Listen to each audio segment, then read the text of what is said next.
Hello everybody, welcome back to our Reset Info channel. In today's video, I'll show you how to easily change the tire pressure mode on your Suzuki.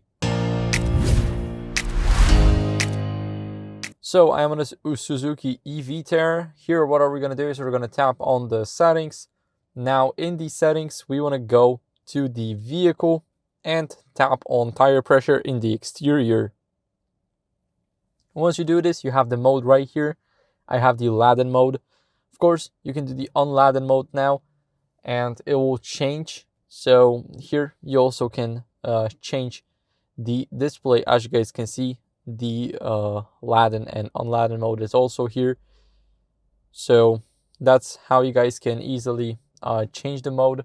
Thank you for watching. If you enjoyed this video, then make sure to leave a like, subscribe, and leave a comment, and I'll see you in the next one.